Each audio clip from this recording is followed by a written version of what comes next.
Welcome, everyone. Happy Thursday. We are just getting started, but we appreciate you joining in on time. There's a few more that we're waiting to be joining shortly, so let's just bear with them and give them a few more seconds.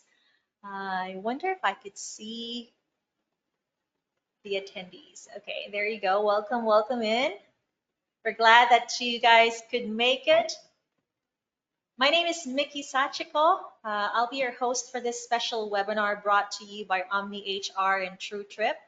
Of course, today I am joined by uh, Sani as well as Lee, and you all will be hearing from them later on. Let's see, for those joining us just now, welcome, welcome in. This is going to be an exciting session. We'll be exploring smart ways for you to stretch your HR and travel budgets for 2025. So this is going to be a fun webinar. And we do wanted to get to know a little bit about our audience today. So in just a little bit, we'll be launching a quick poll so everyone can share their thoughts. But we'll park that. We're just waiting for a few more to be joining us. Welcome in to those joining us. We're so excited to get this started. This is once again our a webinar for optimizing HR and travel budgets for 2025.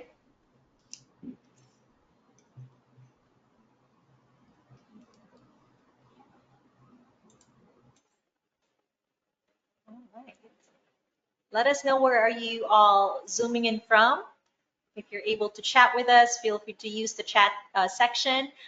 Just a friendly reminder, as we go through our webinar today, if you do have a question, you can simply put them in the Q&A box. You will see it on the upper right corner of your screen. There is a tiny question mark icon in there. So just simply click that and you can put in your questions in there. And we'll make sure to answer any questions that you might have at the end of our webinar. Look at that. We have more people in here. Welcome in. So I just wanted to introduce myself again. My name is Mickey Sachiko, and this is our special webinar brought to you by Omni HR and True Trip. So as mentioned earlier, we are about to launch a quick poll to gauge a little bit about what you are all are looking at for 2025 in terms of your focus for you to optimize your HR and travel budgets. I mean, 2025 is just around the corner. So I think all of you, if not most of you, are already thinking about, okay, hang on one second, what's going to be the budget or for the HR, decisions or whatever travel budgets that you might be eyeing for. So with that, we will be launching the poll. And please feel free to share us your thoughts. As you can see in there in that poll, there are options. So what's your main focus for 2025 for your HR and travel budgets? Is it using data for smarter budgeting? Is it cutting costs effectively? Is it ensuring compliance? Is it investing in budget management tools? Or perhaps you are prioritizing building flexibility for unexpected needs? Please let us know through that poll. We appreciate those answering already. For those who are still thinking, take your time. We'll take a moment in here. We'll just have a little pause in here so you can cast your votes. I mean, we understand that a lot of you are probably going to be launching a lot of exciting products or services for your companies. Perhaps some of you are going to ship some new products. We'll be traveling a lot. We'll be doing a lot of promotional activities and initiatives for next year. So let us know, in terms of HR and travel budgets, what are you eyeing for the most? Let's see. I think we can end the poll now. And as I can see here, look at that. This is very timely to our topic today. So 75% of our participants said that, oops, yeah, cutting costs effectively, and then 25% have answered using data for smarter budgeting. I love this. Awesome. Thank you all for participating in the poll. So we can kick this off now. We're going to end this poll. And for those joining us just now, welcome in. We really appreciate you were able to join today. So once again, this is optimizing HR and travel budgets for 2025. And of course, we are joined by two uh, industry leaders from TrueTrip and from Omni HR. So I wanted to give a little bit of background for Omni HR and a little bit about TrueTrip. And this is a special collaboration and partnership that we have, and that's the main purpose of this webinar, to provide valuable insights from these two companies. So Omni HR, as most of you know, is more than an HR platform. Omni is a unified, data-driven workspace for modern people teams. So with flexibility and global focus, Omni adapts to your team's evolving needs, ensuring compliance and actionable insights. This streamlines HR processes, saves time, and empowers you to make informed decisions that expand your global workforce, making them the preferred partner for Asia's fastest growing companies. So with that, I'd like to pass the mic to Lee so he can introduce himself. Lee, take it away. Great, thank you so much. My name is Leah. I am from Omni HR. I recently actually just joined the team as their product manager, and I help to oversee their expense function as well as a few others as well, like payroll and attendance.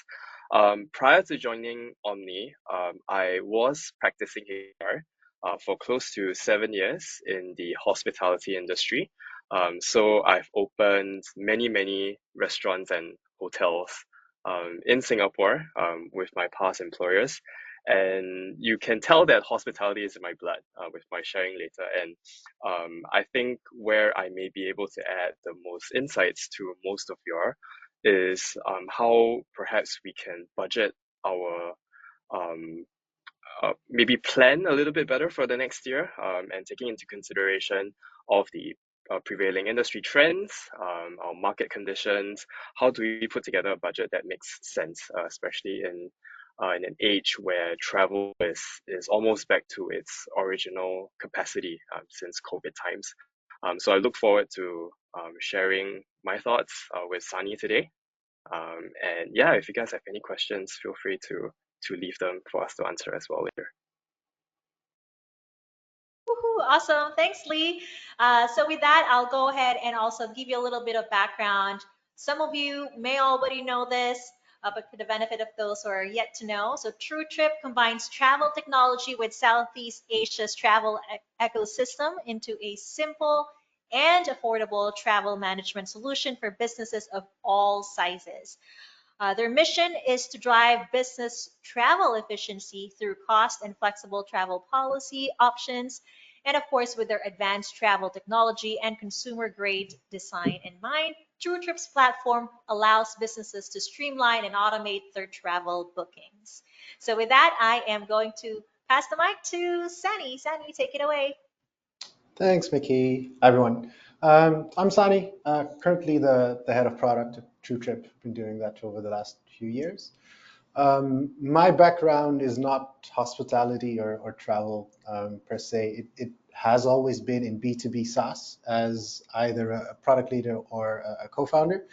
Funny enough, also a bit of overlap with Liang in the HR, time and attendance, and payroll space prior to TrueTrip, but mostly from a B2B SaaS, founder and product manager angle, right? So my angle, my vision has always been just to simplify and improve organizational change through modern solutions. And B2B SaaS has always been my love. And it's always this balance of finding that right balance between people ultimately advocating that change, right? And I'm just trying to do that through solutions that don't require, how do you say that, too much hand holding.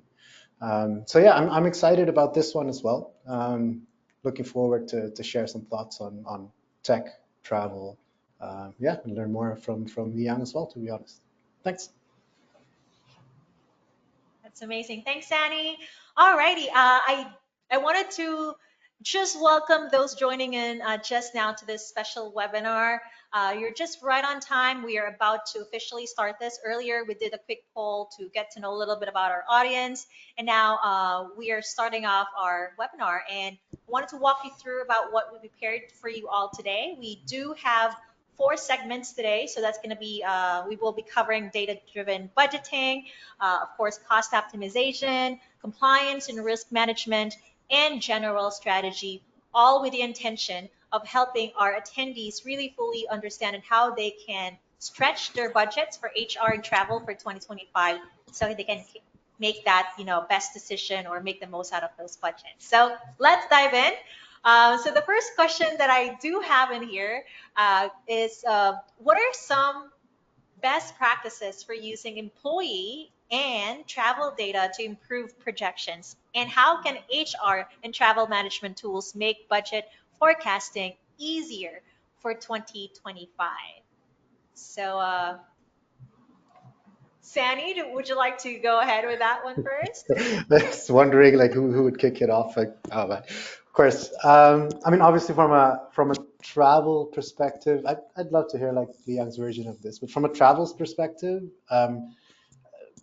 data is, I mean, it's all about the data in the end, right? What we're trying to achieve, I think, is just simply transparency around what your organization's current state of travel is, like either for this year or last year, and what that could mean for the upcoming years, right? So if you're looking at how to use that for your upcoming projections, I guess just by having access to that information, it allows you to at least make some practical decisions on which direction you would want to go to and how to move forward. So for example, flight or hotel benchmarking, right? So if you have your data on your previous bookings and what your team is consistently doing, you could, for example, see that certain individuals consistently book 20, 30% more expensive compared to the benchmark price of a certain route. So you're flying from Singapore to Amsterdam, right?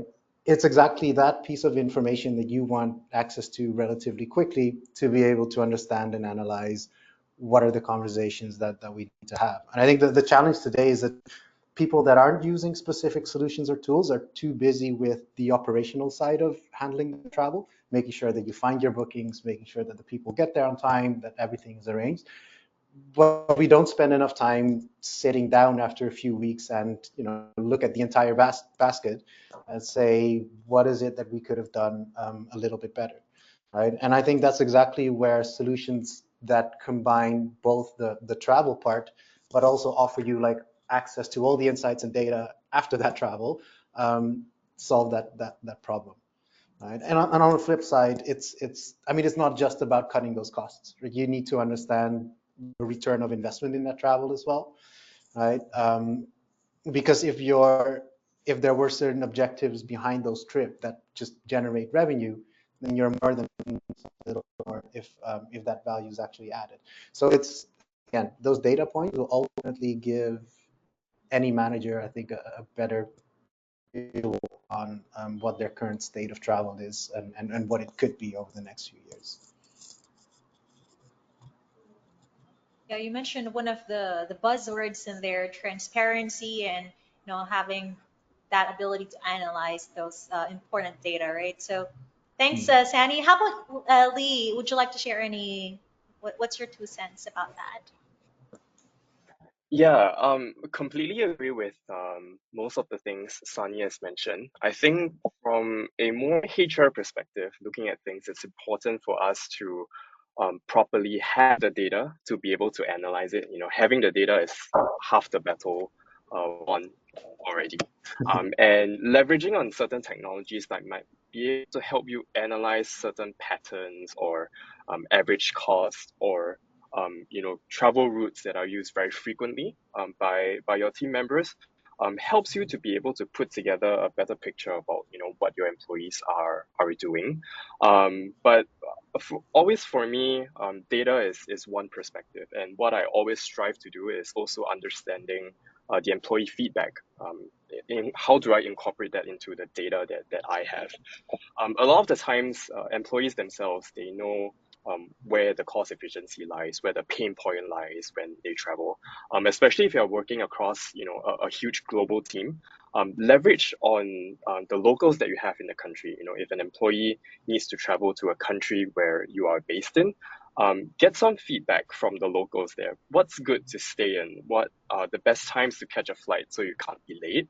And having these kind of feedback here and there could reveal a lot of interesting um, thoughts, that data might not necessarily show you. And from there, you might be able to adjust certain policies, or how certain things are done in the next year that could lead to, I guess, smarter allocations of your resources, and you might be able to put together a more predictable budget from there. So data, and always using that data, speaking to employees. If that's true, or if there are certain things that the data might have missed out, it gives you a more complete picture. I love that. Thanks, Lee. I agree with that because there's really no one size fits all in approaching that, right? So it's important that they are mindful about, certain, there's so many factors that they need to be mindful of for that. I think this is a good segue as well for another question that we have for this segment, which is, you both touch a little bit about this, but maybe you can share more about it.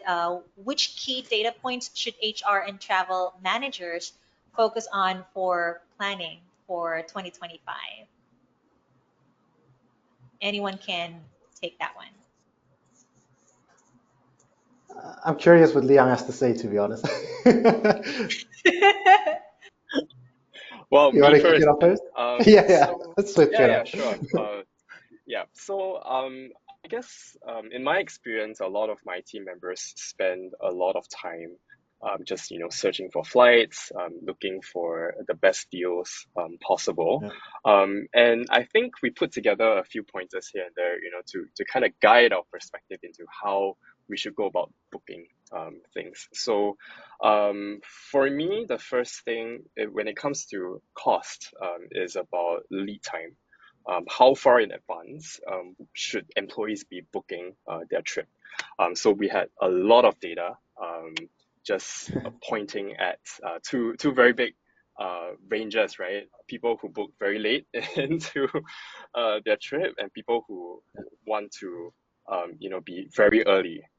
And a lot of the times, I think a lot of people would also understand that booking your trips much earlier would lead to, I guess, better prices usually.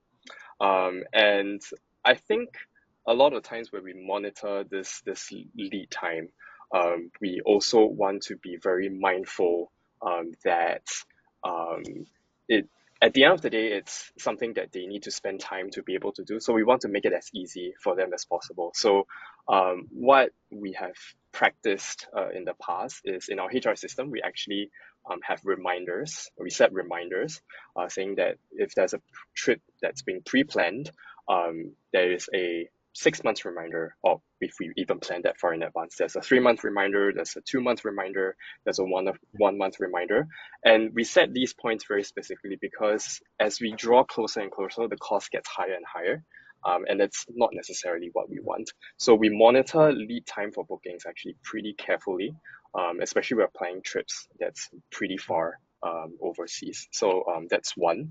And I think number two is for certain companies, they might have different travel policies depending on what level of employee you are. If you're just a normal employee, you may be subjected to different limits, for example. If you're a C-level, I guess, your limit could be way higher, or the allowance given to you would be much, much higher. So when we also look at the frequency in which these group of people travel and how much they spend accordingly. And tracking these frequencies just based on seniority may give us certain insights on how we may properly tier our policies, meaning to say we have separated policies for different groups of employees.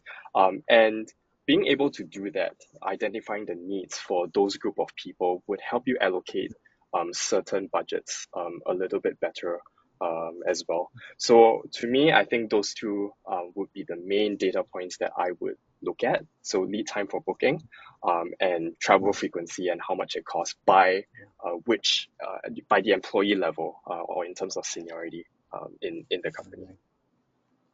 I think your booking window is like you're kind of stealing like half of my my answer there. But like, I do you guys apologize. sound pretty. Don't apologize. You guys sound pretty advanced in that sense because like the booking window or lead time is obviously a critical one, right? If you're talking about data points, then cost is one of the big ones that come up, and everyone knows the closer you get to your booking date, the prices would get more expensive, and particularly for like you can't always book too far ahead because sometimes travel is just like decided at the last moment.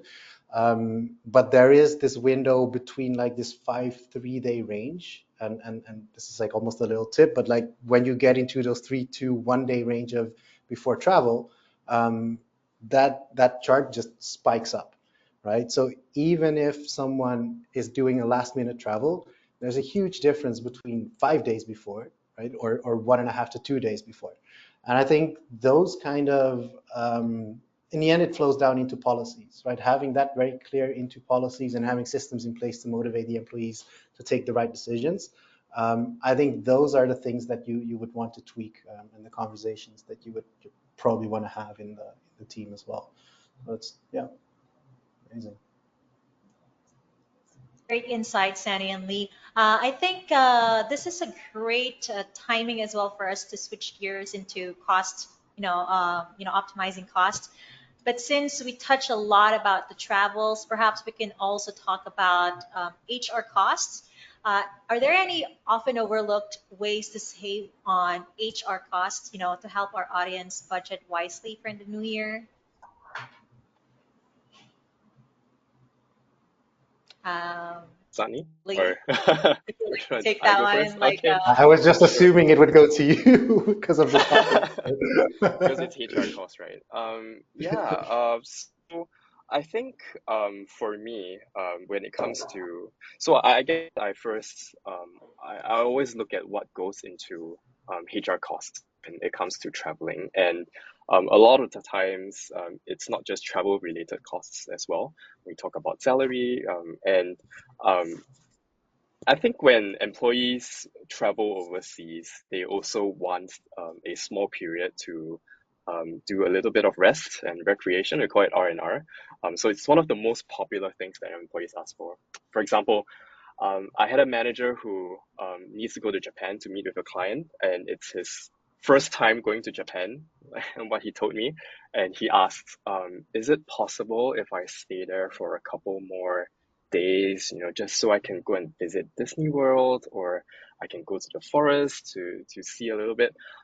So to me, when I put together a budget, I always also make sure that I put in a little bit of money and time for employees to be able to kind of rest and enjoy themselves a little, which I think we might touch on a little bit later as well in some of the questions that we ask. So if I look at just travel and maybe a bit of HR expense, I think one of the key things that I sometimes look at is the urgency of the travel itself. During the trip, whether you are hard on time, if time is something that you really require, then you will need the fastest way to reach there. And usually the fastest way is also the most expensive ways. But there are also times where, travel is not super urgent. So maybe domestically you may not wish to take a flight. Instead, you might take a bus instead. So these kind of small cumulative expenses, although it might seem little and there may not be so much attention into put into kind of optimizing what the travel routes are or its costs associated to it. Being mindful of that, eliminating some of these small expenses can accumulate into bigger savings afterwards. So that's one. And I think On the R&R front, although it's not so much of a saving, you probably need to spend a little bit more. But some of the employees we have, if they're traveling a little bit together, we might actually get them to go on a tour instead, like be on a tour package where things are a lot cheaper. To me, I may not have answered the question directly, but it may give you a little bit more of an idea on some of the more overlooked ways of what is happening during traveling. Yeah, Maybe can Sunny I, can share a little bit more. Yeah. yeah, I was gonna say, can I add on to that? Because it's a good, like, I think what it comes down to, and you're hinting to it as well, is this balance between, I know this is a question later down, Mickey, but it is about this balance between your employee traveler experience versus what your business objectives are, right? Because I mean, it's a spectrum. Right? On the business side, we could say we value the lowest and cheapest fares, and we want to save costs as much as we can, right? Or the company could say we value productivity as much as we can, and we want to make sure that when our travelers get on site, they're ready to go, and it doesn't matter. Put them on business class flights overnight. It's going to be a lot more expensive, but within those 8 hours that they're with the client, then they're super valuable. And there's always this fine balance in on that spectrum. And then you have the employee experience, where, as an employee traveler, it's like your colleague in Japan. It's nice to upgrade that a little bit, right? Of course, you're aware that you're not traveling for fun, but there's this line between comfort for productivity towards it becomes more of a perk and benefit. And I think that's where companies kind of struggle sometimes with where do I want to be, right? And one of the, I guess, overlooked ways, I'm not sure if it's the right answer, is just by simply defining your lowest logical fare components a little bit more clearly, right? What is the lowest logical fare that your employee should be booking, right? If you're flying from here to let's say it's a short haul flight from Singapore to Kuala Lumpur, right? Why are you spending 30% more if there's a flight that could have left 15 minutes later, right? There's a reason for that, and sometimes that sits in a little bit of comfort, right? You could get a better rate at a better, sorry, you could get a better fare at a higher rate, even though it's the same time, but you're flying premium economy. You see those decisions being made, and I think yeah, it's a matter of companies trying to figure out how to turn that into a like a pleasant but still fair policy that fits with their business objectives. And it's not always easy, right? But it's about defining those components and defining that policy in detail. Thanks, Sandy, for sharing that. And I think it it would be nice to have a certain like tool or management system to be able to ease that a little bit because it can be challenging to strike a balance between the those two things, right? Perhaps Lee, you can also share more recommendations in terms of how they can forecast future costs. That way, they can maximize that budget and share with us how they can balance identifying those cost saving opportunities to making sure that they also you know fund those other essential budgets or other essential programs that they have lined up. Right. So for me, I always make sure that I look at two ways. I think first, analyzing historical data is always important to making sure that you are able to kind of predict what may happen next year. And I think something that may not necessarily resonate with everyone is um, as middle managers, I think we're often stuck between our employees and our leadership. So it's always important to bring together the two. What do our leaders envision us doing next year that requires us to kind of travel, or needs us to move at a constant pace? And employees need to know that in advance. So what I tend to do is bring those two groups together and making sure that we are aligned on all of these plans moving forward. And that way, if all of us are aligned, we can put together a decent budget for next year that follows those plans, plus a little bit of reserves for contingency matters, and then we can move forward from there. Your question was a little bit long, so I'm not sure if I caught the second part of it. I was trying to request maybe we can highlight a certain scenario wherein the decision maker can balance both, like uh, cost management and at the same time forecasting all these things. And you did touch a little bit, but if there's any other insights that you do wanted to share, that would be great. Any other additional points that you wanted to share with us, or Mm, Yeah, maybe yeah.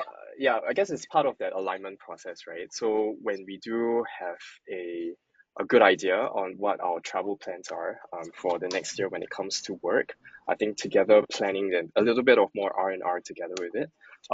And I think one more important thing could be um, I think distinguishing between individual and group travel.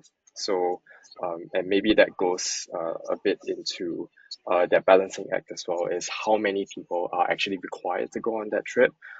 Usually, trips are a little bit more fun if you're in a group, and you may be a little bit more productive when you travel in groups as well, and you have more fun generally. So, there may be times where just maybe one person is necessary for work. But if the team has been, working really hard for the past year, and they might appreciate some time outside of the company setting, even though it's just well outside of the country, we may decide to just send a couple of more people there within the team that they get along well with, and then schedule a little bit more time for R&R. I think it's that balance. So we might put in a little bit more budget of that, just so that we recognize the hard work that they have been giving to the company.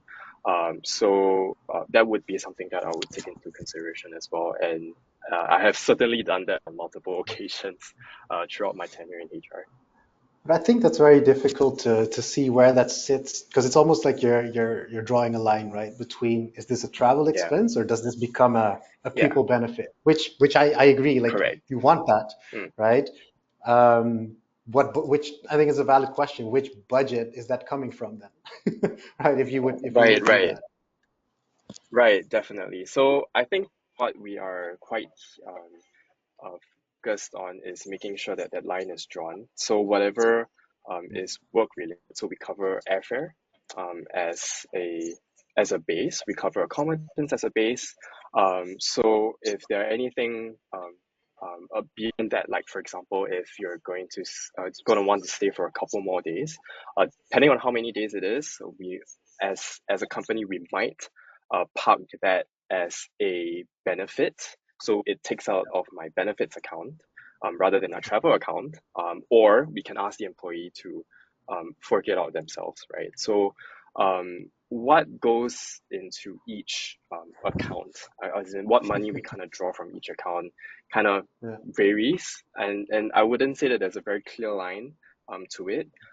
It really does go a lot on what the scenario is, on what Yeah. the case is Makes sense. for the employee. But I think just making sure that there are two sets of accounts available for people to draw their funds from. One, it's travel, which is more business related. The other one, it's more for employee benefits, which we do have a special fund there as well for our engagement activities for the team, or just general welfare for the team as well.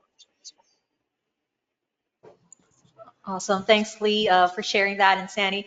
I think we can also cover a bit about the compliance and risk management now that we've talked about those two segments.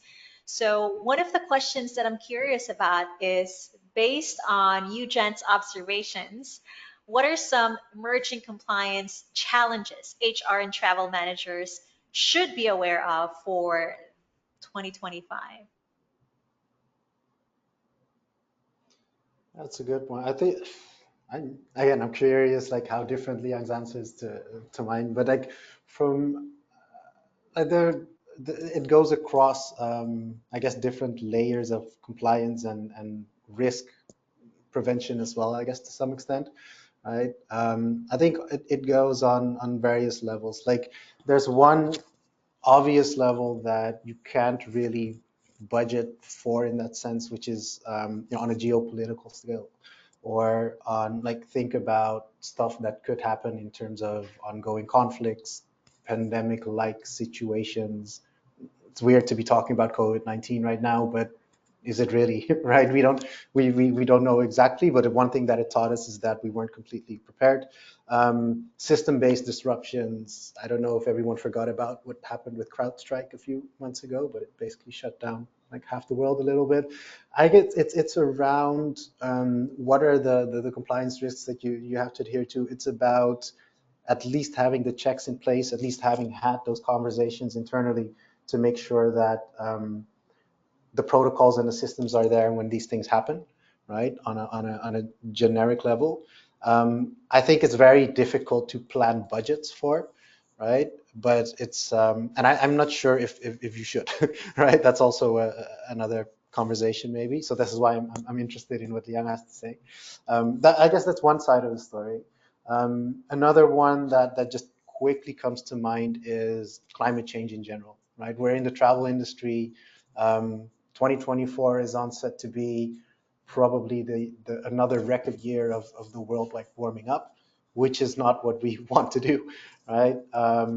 And you see governments and countries and organizations just tightening the screws on how do we deal with this? And to be honest, we're still figuring it out, right? But you see changes in policies happening around companies having to at least report on it a lot better or differently, right? And to some extent start working on their offset, on their CO2 offset a little bit better and have a clear audit trail on how to do that. And if it's not on your radar, it probably should be, right? And this again is where solutions help you with understanding what you're doing and making better decisions on your carbon footprint. Because that is obviously the biggest downside to corporate travel. Maybe not the biggest, but it's a big and important one. Yes, I think those are the main things that come to mind. I guess in addition to more individual risks where you just have to be aware of. I guess that R&R conversation from Young comes to mind as well. Like, how do you make sure that these what we call road warriors don't take it up like too much? Like, how to sure that we don't burn candles at two ends, and health and safety for our travelers, but also when problems rise, when someone becomes sick. On their travels, like what are certain things that you're going to do. While I'm saying this, I'm not sure if this is necessarily new for 2025, but they are compliance things that I would definitely look at while putting together your travel policies and your protocols. Love it. Thanks, Sandy. Lee, before you share your thoughts, just a quick check-in for our audience today. Again, friendly reminder, if you have any questions, as we are unpacking a lot of insights, feel free to drop them in the Q&A box. You will see it on the upper right corner of your screen. There's a question mark icon in there. So feel free to let us know what questions you guys have so far. With that, Lee, what are your thoughts about our question? Yeah, I largely concur with what Sandy mentioned, and I think I want to just drill in just a little bit more on sustainability related compliance. And I think that's something that, if we um, do watch that scenario, that policy in advance, it is possible to plan some sort of a budget for it. For example, I'm keenly aware that Changi Airport in Singapore is very soon going to implement a green jet fuel tax. It's a levy to all of its travelers. Basically, they're forcing all airlines to use sustainable jet fuel if they're flying out of the airport. And most likely they're not. They're going to be passing that additional cost to its passengers, right? So that's something that I think if we do pay enough attention to the geopolitical scene or what kind of policies countries are implementing, it is something that we could reasonably predict as well. And I think a little bit more from the employees and especially if we are using third-party platforms to make bookings for us or to streamline booking efforts for us is data privacy, which is a pretty big topic these days. Singapore has pretty strict data compliance regulations, which I'm pretty sure Sunny is quite keenly aware about. And basically, how we as employers, we are going to handle the employees' personal data, right? From their itinerary to their passport numbers, to potentially credit card details, and what are some of the implications if we don't? What could happen to us? Are we going to violate certain regulations? Could that result in fines? So mitigating that risk, actually making sure that we have those policies in place to protect data, so that we aren't in contravention of the local regulations, is important. And I think not so much from a budget perspective of using money or just making sure we don't lose money in terms of fines to the government, I guess. Yeah. So I think those two things would be on my mind within the next year. Yep. Yeah, that's very helpful. Thanks, Lee. I think we can also transition into providing our audience some proactive steps that they can consider in terms of dealing with this regulatory changes that are happening. Would you like to share any tips or best practices about proactive steps that they could take for that? Oops, Sani or Lee? Have a great travel partner that works with you through this. I was reading through the question. I was like, it's. I can imagine that as an organization on your own, it can be daunting, particularly maybe if you're a little bit smaller and you haven't heard of all these regulations and it's coming in and it's coming at you. This is where obviously good travel partners come in and can help you, right? For us as a business, if someone would come to us with these questions, that is where we will help you figure it out. And luckily for you, we have all the data on your travel and we can help you with whatever's needed. So I think, yeah, it's a bit of a lazy answer, but like having the solution in place, it honestly makes your life a lot easier rather than having to backtrack to what you have been doing and what you're going to do in the next year, manually one by one and having those conversations internally. I think that is, yeah, I think it definitely helps. Thanks, Sani, for sharing your 2 cents. About you, Lee, what is your thought about that? Yeah, travel partner is important, especially if you aren't someone who likes to do the legwork. You have someone else do it for you, right? That's why we pay people to do it for us. For a lot of local SMEs, small, medium companies who sometimes may not have the super duper luxury of having someone else do the planning for them, we'll have to do it ourselves. And I think that involves a lot of research, which is time, which is effort. So Yeah. the first thing I always ask myself is, is it worth the trade-off? Is the time needing to spend researching and making sure that everything is in compliance or everything is done properly? The time and the money it takes to do that, for someone to do that, is it necessarily a good trade-off? If you just pay someone possibly lesser to do that for you, with a guarantee, well, I hope you can guarantee that everything would be smooth sailing from there. So that's always the first one, and sometimes the former outweighs the latter, right? Someone you just choose to do it yourself, and if you do, having the necessary time to make sure that all of your research are in place, making sure that you have your proper visa supplied, you have your tax residency done properly, making sure that you have paid all of the levies required for traveling, making sure that whatever expenses incurred in during traveling is costed to the right accounts itself is important for accounting. So all of these things, I think, are things that we would be quite mindful about. But short answer, yeah, just have someone like Sunny do it for you.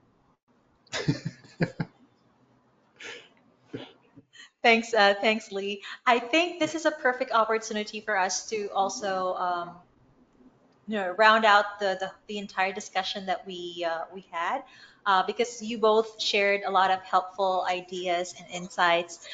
So to wrap it up, let's provide our attendees some general strategies in terms of this whole topic that we just covered, right? So what would be the best approach to balancing cost optimization with employee experience in both HR and travel budgets? I know both of you touched a little bit about this earlier, but perhaps now we can share to our attendees some general strategies, specific ones, please. Who do you want As to? I'm going first. I don't know. I thought Mickey would call it Sure. out. Yeah. I mean, for uh, balancing costs, it's part and parcel of what we do as HR, especially with employee experience. So, some of the policies that maybe I'll just share maybe what are some things that we have done before. I think the first one is obviously tiered policies based on things. Number one is your seniority level versus the purpose of travel. So those two things. Um, for for travel purpose, there can be lots of different reasons for why an employee needs to travel. So maybe for a little bit more high impact trips where it could be a little bit more stressful, like big company sales pitches, we may consider allowing a little bit more flexibility in terms of our expenses. So we could afford to spend a little bit more, just making sure that our employees are a little bit more comfortable, so that when the time comes where they need to perform for work, they are tip-top shape. So it could be making sure that they have lesser layovers, or put them in a slightly better hotel. I think that's the trade-off that we might have to make. Sometimes we offer flexible travel perks as well. So you may be a more junior employee, but if you're required to fly 12 hours, for example, which is quite crazy, I personally wouldn't want to fly. Sitting on a plane for 12 hours can be quite stressful sometimes for me. We may add on certain more optional perks, like maybe access to lounge services. So basically, allowing the employees to have that choice would be able to, I guess, balance it out, right? Making sure that they are quite comfortable, but at the same time, making sure that we draw a little bit of a grayer line between whether we should spend a little bit more money on that or should we spend less money on that. I think last thing that I always do, I think I alluded it to the first question as well, is survey based adjustments. So I always take feedback from my employees after my trip, just to see how they feel, whether the schedule was too tight, or if they face any pain points along the way, and making sure I collect all of these feedbacks and adjust our current policies if necessary, so that we make sure that the moment that they travel, it's not a stressful experience for them, and making sure that they can perform at their best at work, even though they are overseas. So we're balancing out cost versus employee experience. Yeah, I think it's pretty much in line with my thinking. Like it boils down to defining that policy, obviously, to some extent, making sure that policy is actually working out for you when you start booking.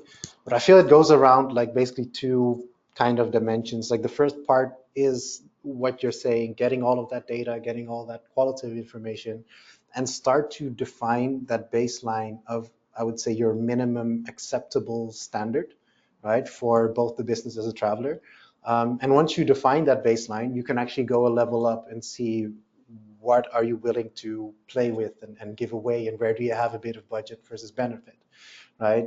Things like rest and recovery, right? There, when you dive a little bit deeper in, like your example on a 12-hour flight, does it actually make a little bit more sense to put a transit in between? And if you do that, does it make sense to put a stopover with an overnight rest in between so that they take the next morning flight, immediately get to the client and are like fresh and active? Sometimes it costs a little bit more, sometimes it costs a little bit less. But by kind of thinking through those scenarios, having those scenarios in your policy, and ideally in a travel tool that kind of helps you to make the right bookings, right? It will definitely help you save your costs and plan your budgets a little bit better. And the same applies to travel class and comfort, right? Like typically when someone travels long haul, 7, 8, 9 hours, you see that companies are willing to spend a little bit more to premium economy or business class, which makes a lot of sense, right? But maybe it also makes sense to just put them in economy, arrive a day earlier, and spend that money on a full night's sleep in a hotel, right? So I think these are things in this minimum acceptable standard that companies want to think about. And I specifically HR and people management want to think about what is great for them, right? And from there on, you can go on to the next layer of like aligning that with your business objectives, right? How much do I value productivity versus cost cutting, right? And that's again similar to what I mentioned, I guess, in the beginning. That's where you find um, that balance, and it takes a bit of diving in data, talking to your team, obviously as well, right? And talking to your higher management to understand where it sits. And I guess there's one layer that often is overlooked, and I didn't mention it before. It's like employee booking behavior to some extent. I think people sometimes forget the influence of things like loyalty programs on booking behavior, right? Where, you know, collecting points, collecting loyalty rewards. It's a funny balance that where you do this on a professional scale, but it benefits you personally, right? Which doesn't happen often, but it influences someone's decision to book a higher class airline because you collect points with that airline, or to book a specific hotel because I'm a member of that hotel, so I can go on a holiday with a night stay a few weeks later myself, right? And that's something to think about where it could be a benefit, right? It could be a perk, or it could actually be a point where we'd start to say, hold on, right? Why are we doing this, right? As a business, I'm not in the business of doing this for you, right? So maybe that's a conversation that we should have. And I think once you put all these things together, the conversations become, yeah, a lot more useful, and it would help you define your budgets and policies probably a little bit quicker as well. Thanks, Sandy and Lee. I am fascinated with all the things that I've learned from both of you. I think, yeah, at the end of the day, it's really striking that balance between making sure that the employee having that meaningful experience, and at the same time, aligning that with the budget and the policy of the companies of that or that certain organizations. I like that Lee highlighted about the power of collecting feedback, which is obviously is very critical because again, there's no one size fits all, right? We have to always listen as well to the employees. So with that, we are curious about the questions that our audience have today. I think there's a couple that came through. I'm just gonna read this out loud, and maybe one of you, Sani or Lee, can share your thoughts. Someone was asking, what are some signs that a company may be overfunding or underfunding certain HR or travel programs? This is interesting. This is a good question. Thanks for the person who asked this. I see that Lee is trying to think about it carefully. I'm thinking at the same Sandy, time. So any thoughts? I think it's yeah, the reason why it's such a hard one to answer because it's, well, one is very industry specific, right? It's also business specific. Like I've seen small companies travel like maniacs, and I see large companies barely travel at all. So it's hard to. So again, you have to look inside of obviously what you're doing and what's happening. If I'm thinking, like, I would say if you would have, yeah, it's a bit lame, but I mean, if you have regular occurring travel without policies in place, that's an obvious indicator that you haven't thought about it in a little bit more detail. And then you could be overfunding and underfunding. So it's to some extent it's that bit. Not, I think I said that in the beginning, not taking that time after a month and sitting down, is it making sense what we're doing with this travel, and what actually should we be doing with this travel? Is there a return on this investment? Like if those questions haven't been asked and those conversations haven't been had, then you're probably not completely doing it the way you want to yet. Um, Other than that, it's very, yeah, to be honest, it's very hard to say if they're overfunding and underfunding it. It really is, I think it really is a business by business case scenario. But I don't know. Liang, do you have any example? Like, I don't know, did it happen to you in the past? Just curious as well. Yeah, yeah, definitely. I think if you're asking about certain signs or warnings, that you may be under planning the budget or over planning, I could share a few scenarios. I think there are certain times where the budget gets exhausted before the end of the year. I think that's Okay. definitely a sign that you are under planning for Right. something. Um, and I also take cues from my employees whenever they ask me for more money or additional adjustments to the budget. I take it as I Right. may not be planning something that well. Um, if I see additional reimbursement requests that are travel related, like an increased Of use of course. personal funds that you're asking for reimbursements afterwards, I would take that as a sign that I'm not giving you enough money to spend, or you're traveling. I think that's one.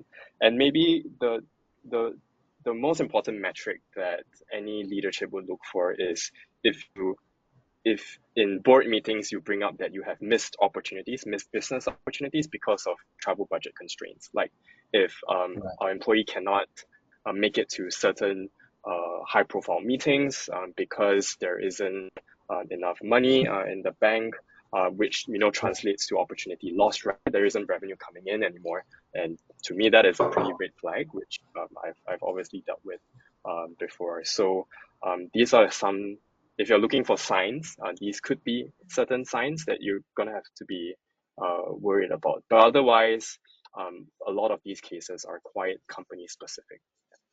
Well, what about the other Thanks. part though? The overfunding part? Like, because that's probably a lot more difficult if you don't have the systems in place. Right.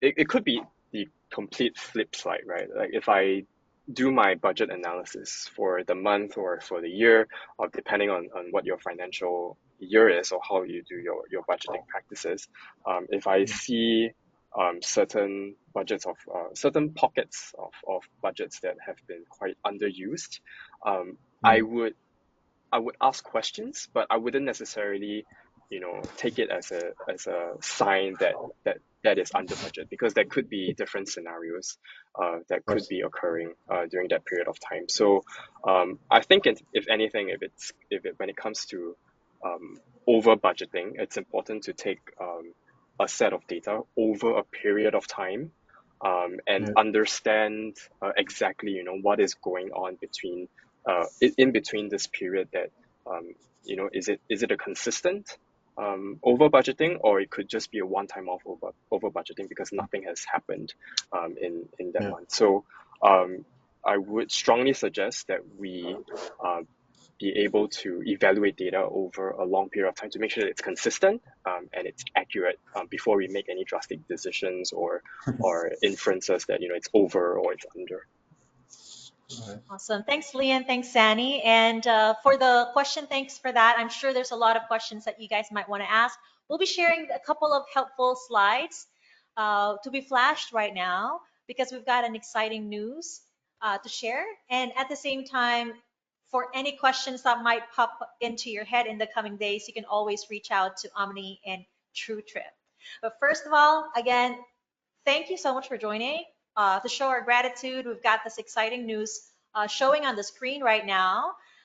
Coming from Omni HR, you can get an exclusive 3-month free trial for this is going to be for obviously for True Trips standard plan to experience the platform's full potential firsthand. So if you're an Omni HR client, that's the beauty of that. If you're a True Trip client, you can enjoy 15% discount on annual plan with Omni HR, so you can unlock a world of HR solutions designed to streamline your people management. And please take note that this is available until December 31st. So please contact TrueTrip or Omni and or Omni sales teams to learn more about this. And of course, we'll be flashing as well the social channels of Omni HR and TrueTrip, so you can be updated for all other exciting news and updates that we will be sharing in there as again.